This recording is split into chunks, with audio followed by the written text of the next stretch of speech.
Hey everybody, how's it going? Today I just wanted to highlight a reminder that Apple has a tendency to treat their customers like shit. I want to be clear with this video that if you use Apple products, if you like Apple products, if you own a MacBook, I'm not making fun of you. I'm not taking a stab at you. I'm not trying to demean you. I have no problem with you, no disrespect for you. I have a problem with the way that Apple treats their customers. That includes you. What I'm advocating for here is that they treat you better because you spent a lot of money on a product that was sold to you as a top-tier product that had a flaw. And sometimes they don't admit it, or sometimes they admit it, but they just don't care, and they just treat you like crap, and they erase evidence of just basic solutions that may actually be able to help you save some money. And I want to go over how they've done that in this video. So the 2016 and 2017 MacBook Pros have a serious design flaw that I've gone over on this channel. It's one of those things that most of the laptop vendors figured out about 10 or 20 years ago, how to make it so that you can open and close the screen without the device dying. The screen backlight cable, which is not a user serviceable part. This is not like a normal screen cable. You unplug, plug back in, and it's easy breezy, beautiful cover girl. The cable that is soldered onto the backlight assembly, this is not something that is easy in any way to service.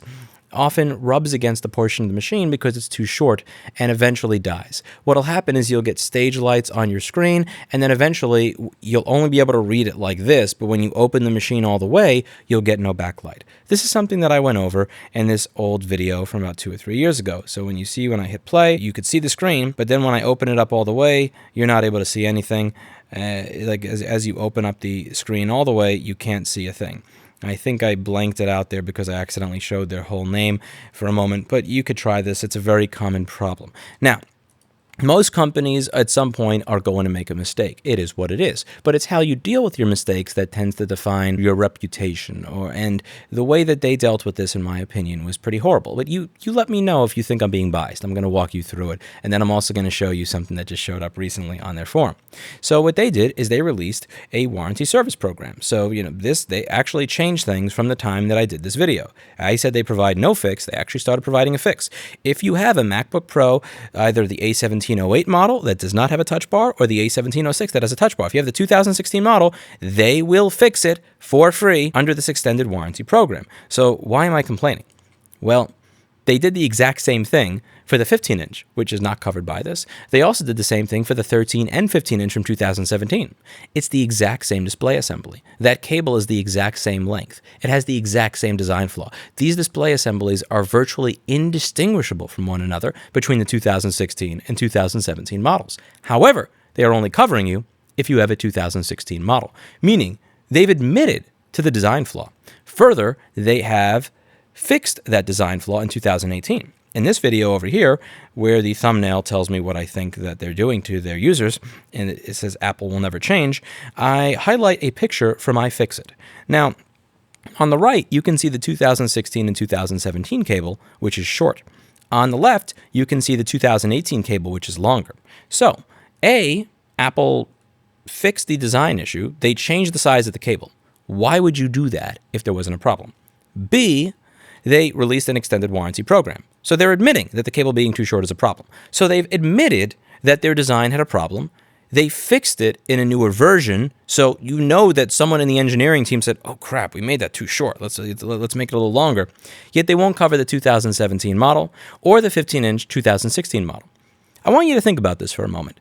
If you buy the 13-inch 2016 model, that's actually less profit to Apple than if you bought the 15-inch. So if you bought the 15-inch model, which has a higher profit margin, where you spent more money, you're actually being punished for the fact that you gave them more money. Think about that. You bought a product with a higher profit margin. You bought a product that was more money. And in exchange, instead of having this design flaw fixed for free, when you go to the store, you get told $500 to $800. So I want you to think about that a little bit. Now, one of the things that I've also talked about in this channel, one of the things that aggravates me, 50% of the reason my face is red in this video is anger, the other 50% is because I suck at setting white balance, is how they will often censor things in their community forums. And that people who are massively censoring things are not just normal everyday people, but oftentimes they are people that are actually employed by Apple. People who are employed by Apple use this forum and post to it and are community moderators. They get paid, again, as I went over in this video, somewhere around 70 to 100K a year to be able to do this stuff. And you do have moderators on this forum that are in my opinion, abusing their power. You could see that in this video. Too much power for one Kilted Tim, because there's someone on this forum named Kilted Tim that has a tendency to remove messages anytime someone tells the truth. And that seems to be happening on a mass scale, again, on Apple's own support forum. So most people who buy Apple products, they believe in the company, they believe in the product, they like the product, and they haven't had a bad experience with Apple yet. So they have no reason to believe that if they were to go to Apple support forum, that not only would they not get the right answer from Apple, but also that if an independent were to provide them with the right answer, that it would be deleted. That's right. If you post to Apple Support Forum asking them how to handle a problem that the Apple Store will not take accountability for. Again, as you can see here, they do not take accountability for the 15-inch 2016 or the 15 or 13-inch 2017. Not only will they not answer you properly, they'll actually delete the post. So in this thread, it says, MacBook Pro 15-inch 2017 FlexGate stage light problem. So I have this problem. Please provide link to Apple repair replacement program. Hi, my MacBook has the same problem, so how can I claim a letter? Same FlexGate problem, MacBook Pro 15-inch 2016. There is no replacement program for any 15-inch or even 2017 A170608 with exactly the same FlexGate issue that's experienced in the 2016 models. Exactly the same part number of the display, but no program. How does that work, Apple? What Pedro said here is 110% correct. They use the exact same part number for the display, but they will only cover 2016, not 2017. That's disgusting, vile way to treat your customers. Now, someone says this may be the end of my relationship with Apple. $3,000 laptop, and because we bought the 15-inch instead of the 13-inch, we are left with an $800 repair. This is disgusting. I hope Apple reconsiders. However, overpaying for products that are flawed is not something I can stomach. And you can see, it's not like this guy doesn't like the company. He likes it. He wants them to reconsider because he wants to keep using their products, but he can't because they screwed him. They openly screwed him. It's right out here for anybody to see. The change in the design and them openly saying we're only going to cover this one, but not the other one. Now, someone did manage to post the truth. Pedro1475, who actually knows what he is talking about in this post, posted the truth right here. And this is a screenshot. And the reason it's a screenshot is because the people moderating this forum saw that someone actually posted the truth and deleted it. So I'm going to read it here on my channel. From Pedro1475, July 26th, 10:07 a.m. I imagine this is in a different time zone because it's only the 25th over here. So this is most likely from the future, or as some of you may call it, Australia. Despite Apple not liking the fact that third-party repair exists and are willing to repair machines rather than replace logic boards or whole machines, there are people who can do these FlexGate repairs. Not sure where you are located, but these guys are in the UK and can possibly direct you to a repairer that can do this for you. They would of course be located as close to you as possible. Give it a try. And he links to a YouTube video.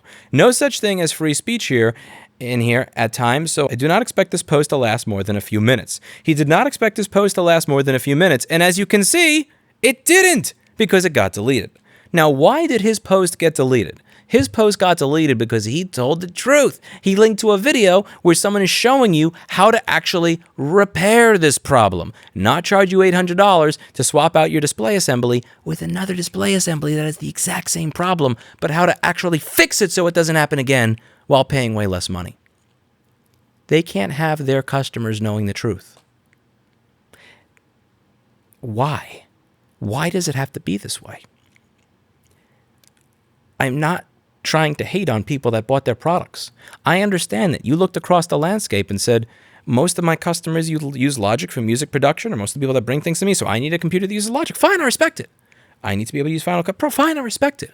Hell, I just prefer the machine because I like the operating system. Fine. We have differences in our preferences. That's okay. I have no problem with you if you are a user of the product. So many people who watch this channel take it personally when I bring these things up. They feel as if I am insulting them personally as a user. I feel like I am sometimes engaging with people who are investors in Apple rather than customers. Because at the end of the day, what I advocate for here on this channel are policies that would benefit the customer. I advocate that if they admit that they screwed up and they then come up with a design change after acknowledging that they've screwed up, that they start taking accountability and responsibility for what they did. And not covering the 2017 A1707s and A1706s that have the exact same problem, that have a display with the exact same part number, with the same defect, is disgusting. If I were to do that at my business, I would be out of business in a week. I would be shut down. People would be suing me. That DCA person with his like little happy smile every time he finds a way to fuck over somebody in New York City because he found some bullshit new interpretation of the law would show up immediately, probably shit on my license and eat it right in front of me. Yet they get to stay in business doing this. This has to change. This has to change. And if you work at Apple, if you work at their service center, you know I'm right. You know that when you open this machine, that they both use the exact same screen. You know that you get phone calls every single day from someone who has this problem. And you have to explain to them why it is that the 2016 is covered, but the 2017 isn't. And I know that the customer support agents on the phone that are looking at this are saying this skeeving, this disgusting feeling running up their spine, this feeling of guilt, that knot in their stomach, because they are bullshitting the customer. And they don't want to bullshit the customer. But the only reason that this has continued, the only reason this type of behavior has continued over a decade, is because people don't speak up. Because the people on these phone calls don't say, you know what? I'm not going to tell another customer this. No. And go to their supervisor, go to their manager, go to whoever else is higher up the company and say, this is wrong. This is not how we treat people. This is not how we got our customers, and this should not continue. And I think that needs to happen. It needs to happen. It needs to happen because every single company in the world has their eyes on Apple. Why do you think every company in the world copies Apple? Why do you think Samsung runs around making fun of Apple and then copies them with every fucking new iteration of their smartphone? Why do you think every company in some way, shape, or form rips off Apple's design? They are looking to Apple for influence on how to produce their products, but not just on how to produce and design their products. They're looking to Apple to figure out what they can get away with in the treatment of their customers. And what Apple is able to get away with in the censoring of the truth on their forums, in treating their customers like shit, in openly admitting to design flaws and saying, yeah, but we're only going to cover you if you have this one, not that one. Fuck you. Oh, you spent more money on yours than the one we cover. Oh, yeah, sorry about that. We're not going to cover that for fun. That's what every other company is going to do. I've said this a lot on this channel, that the world is looking at them. They were one of the first companies valued at over $1 trillion. The medical industry is looking. The tractor industry is looking. The home appliance industry is looking. Automotive and car industry is looking. They're all looking to see what Apple can get away with. And if they're able to get away with this, then I assure you that this is not going to be a case of, well, then just don't buy Apple. This is going to be a case of every single other company and every single other industry treating you exactly the same. So it has to stop now. It has to stop now. It has to stop now. That's it for today. And as always, I hope you learned something. I'll see you all in the next video. Bye now.